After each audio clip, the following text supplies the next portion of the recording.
Feel good to be back on the winners list after last week? Yeah, I thought it was a good response.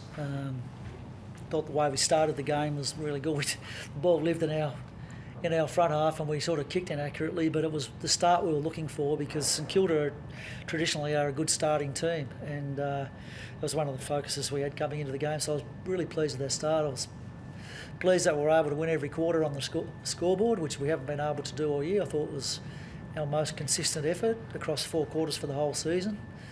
And maybe with a little bit better finishing in front of goals, we could have, finished a little bit further ahead. But no, I liked the response from the players today. Not to be pedantic, but did you think early when you had that forward territory for a long part of the game, maybe you were over-possessing the ball a little bit in the front half and it caught you undone, allowed them to pressure you? Yeah, a little bit. And I thought we were just banging it in there at times too. Because it lived there, the ball was there the whole time. All the numbers were back in there, so it was actually quite hard to score. I think maybe the first 10 entries we had 1 shot, but I thought we got better after that at finding 3 players in the forward line. I think we ended up with 18 marks inside 50, so that's a pretty good day's work. But early days it was harder because they had a lot of numbers there and we probably just didn't have enough composure. Given you'd only been in front at half-time once before this season and what happened last week, how much today was a little bit of mission accomplished, getting back on the horse and really sort of steadying and getting things back where you want it? Yeah, so we were disappointed with the way that we played last week. Got to give credit to Collingwood, they did play very well. But last week was a continuation of a trend, I reckon, that we needed to do something about. We leaked too much defensively, I think, in the last 3 weeks leading up to this game. I think start of the year we're giving away 72 points a game, first 3 games. The last 3 games prior to today it was 97 points. I think last year it was about 75 and we were about second best team defence in the comp. So we've gone from 4th early in the year to 13th. And so that was a big focus of ours coming into today's game. Pleased to be able to keep them to 73 and only 18 shots. The players are probably sick of me banging on about it during the week, but as I said to them, it's nearly the same group of players that played for most of the year last year. So we were a good team defence last year. What's going on? So we had some solid conversations. Sometimes you just need to correct those things. Put the focus, shine the light back on them, and I thought today was better. Is that an attitude thing, Chris, or tactical? Oh, I don't know. It's really hard to know. Sometimes it's the team that you're playing against. Sometimes defence is not just about how you defend, but how you use the ball. So there's a little bit of a correction in that tonight. And we're also, tonight I thought we're really good at contested ball and clearance. We've been sort of hot and cold with that over the last few weeks. So fixed a few of those things up as well. I don't know. Like, how can I say it's attitude?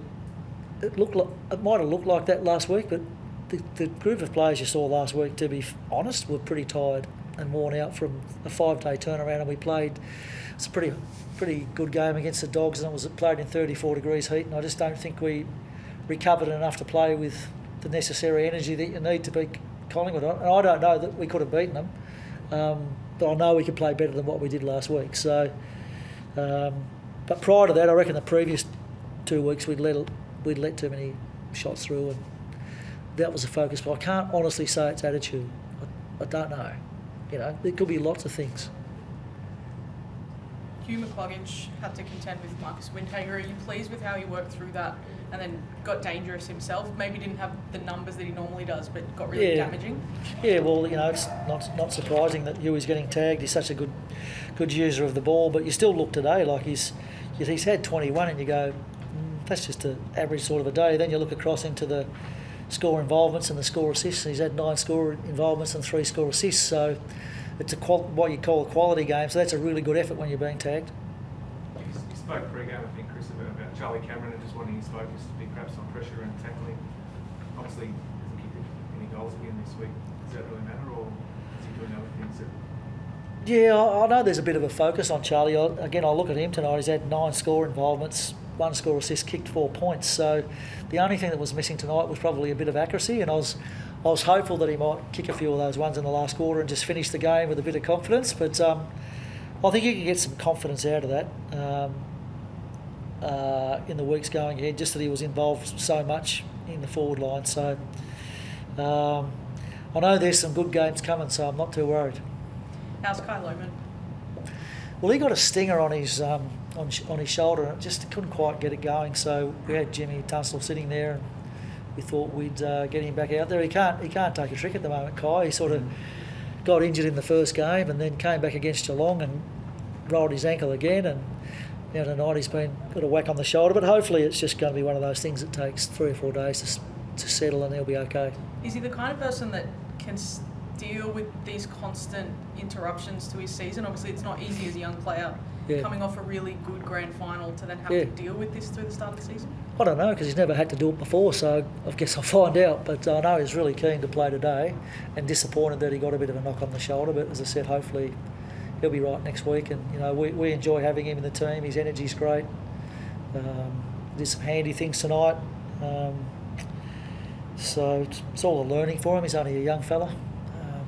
He's probably frustrated though, because he got his season to such a level last year, and he's coughing and spluttering at the moment trying to actually finish a game. He hasn't finished a game this year. He's played 3 and hasn't finished a game. So,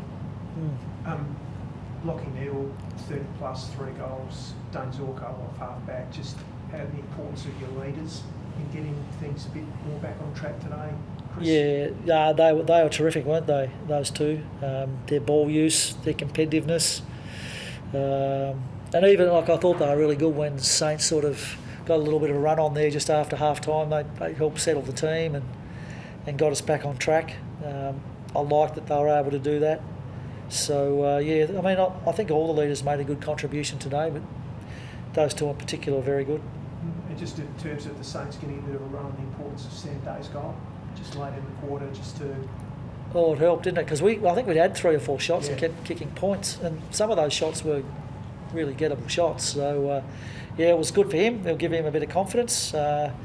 He's gotten a little bit better the last couple of weeks. I thought he was one of our better players against Collingwood last week, and he was pretty solid again tonight. So that's promising for him as he tries to fit into his new team, which always takes a bit of time.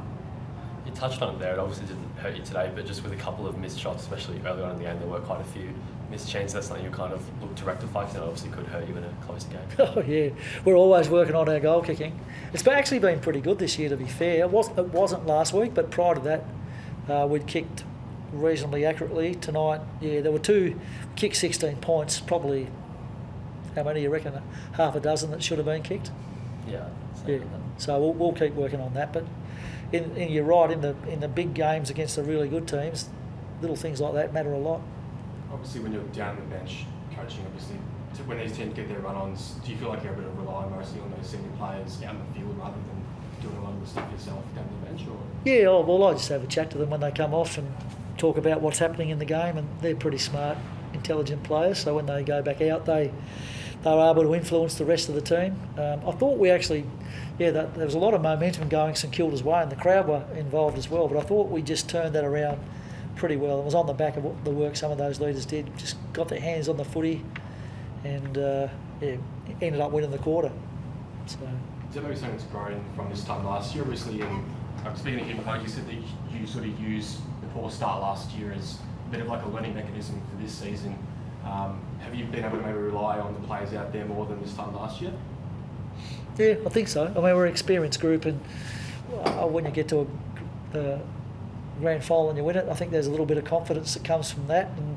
And my coaching style is one where I want players to own performance. We're just there, us coaches are just there to guide them, and the more that they can coach each other and help each other out on the field, the better it is for the team. And I know, I was lucky enough to be involved in those great Hawthorn teams that won 3 in a row, and the strength of that team was the on-field leadership and organisation. So that's something that we've worked really hard at our club, and I feel like we're getting there. Just the one injury? Yeah, that's it. So that's good. Jack Payne didn't play. He flew down with the team. By the time we got to training yesterday, he was feeling pretty miserable. all hoped that he'd wake up a bit better this morning, but he didn't. So he was a laid out. He's actually back in Brisbane, isn't he, Dan? So we flew him back so he didn't infect the rest of the team on the way back. But hopefully he'll make a quick recovery. I thought it was actually great that Darcy Gardner was able to play today. That's his first game since his knee reconstruction, and I thought he made a really good contribution down back. He's a very popular man in our club, and it's probably good that he didn't have to think too much about it. He didn't know he was playing until this morning, so it worked out well for him. Thanks, very good. Thanks. Cheers, guys.